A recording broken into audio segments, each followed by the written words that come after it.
Հայաստանում արդեն 7 օր է պաշտոնապես ուժի մեջ է առողջապահության համընդհանուր ապահովագրությունը։ Վարչապետի կանխատեսած գրոհը Գյումրիի պոլիկլինիկաներում այսօր չկար։ Մի քանի բուժհաստատություններում մեր շրջայցի ժամանակ հատուկ կենտբուժառուներ էին։ Ոմանք տեղյակ էին, ոմանք էլ ոչ, որ իրենց տարիքային խումբն ընդգրկված է ապահովագրությունից անվճար օգտվողների ցանկում։ Պրոստը իմացել եմ տելևիզորով, ինչ։ Տեղյակ եք այդ ապահովագրական համակարգը։ Հա, բայց ինձ կա ինվերեսկազդե։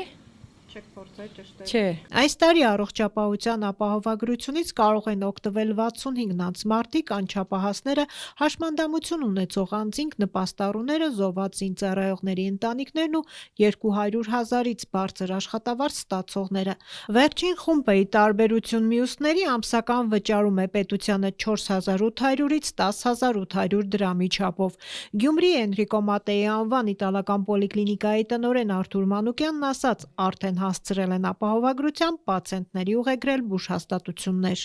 Դիմել են եւ մինչեւ 18 տարեկան երեխաներ իրենց շեշտական պլանային այցերով, դիմել են նաեւ հաշմանդամություն ունեցող անձինք, որոնք արդեն շատ իրազեկված են, որ իրենք օգտվելու են արդեն իրենց արտոնություններից բժշկական ապահովագրության միջոցով, համընդհանուր ապահովագրության միջոցով, բոլորին էլ այդ դիմացներին սպասարկվել են, իսկ ուղեգրեր են արդեն ուղարկել որոշակի գործիքային հետազոտությունների, դժվարամատչելի հետազոտությունների ուղեգրերը էլեկտրոնային եղանակով ուղեգրվել են։ Թիվ 1 պոլիկլինիկայում մեր նկարահանման պահին պացիենտներ չկային, թեև տնօրեն Խաչիկ Գալստյանն ասաց, որ բուժառուների ընդունել են ու ուղեգրել։ Եղել են դեպքեր, երբ պացիենտը առաջնային բուժհաստատություն է դիմել, ցանկանալով այս կամ այն բժշկական հետազոտությունն անցնել ապահովագրության շրջանակներում։ Այդ հետազոտությունը անցնելը պացիենտի ցանկությամբ չի, պացիենտը եթե ունի ինչ-որ գանգատ, այդ գանգատներով հանդերձ պետք է մոտենայի համապատասխան մասնագետի, կլինի դա նյարդաբան, կլինի վիրաբույժ, եւ ըստ մասնագետի ցուցման, եթե կարիք կլինի, իհարկե կնա հետազոտություն։ Ապահովագրության համակարգը նոր է եւ իրենք բուժաշխատողներն էլ են դեռ նոր ծանոթանում դրան։ Ամեն մի նոր ծրագիր ունի իր նրբությունները եւ մենք էլ ծանոթանում ենք այդ նրբություններին, աշխատում ենք այդ նրբություններով, ժամանակի հարց է այդ ամեն ինչը, կարծում եմ մի ժամանակ հետո ամեն ինչ լիարժեք կընկնի իր տեղը։ Մեզ հանդիպած քաղաքացիներից շատերը տեղյակ չէին, որ համընդհանուր ապահովագրության համակարգ է ներդրվել, որից կարող են անվճար օգտվել։ Տելևիզոր նայել ենք, բայց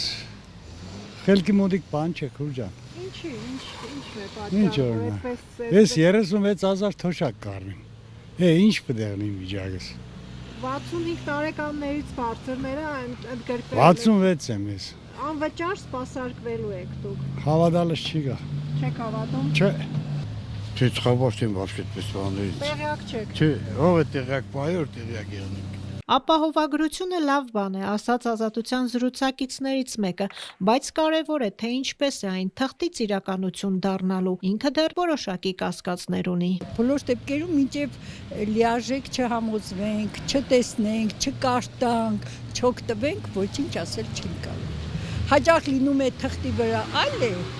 իրականում գործնականում այլ է։ Ես ուզում եմ, որ այդ տարբերությունը չլինի։ Այնինչ ասում են, այդպես լինի։ Թոշակառուկինն ասում է, թեև առաջնային օղակից հնարավորություն ունեցել է անվճար օգտվելու, բայց ավելի շատ վճարովի ծառայություններից է օգտվել։ Օգտվում ենք նաև վճարովից, այո, որովհետև կան անալիզներ, որոնք, ասենք, պոլիկլինիկան չի կատարում, օրեր ունի հատուկ դրա համար, ասենք, շաքարն է ստուգում հատուկ չորեքշաբթի կամ չեմ հիշում որ օրը։ Ընդհանուր առմամբ ավելի շատ օգտվում եմ վճարովի համակարգից, որովհետև այնտեղ բոլորը հասանելի են, բոլորը կան, օրեր չկա,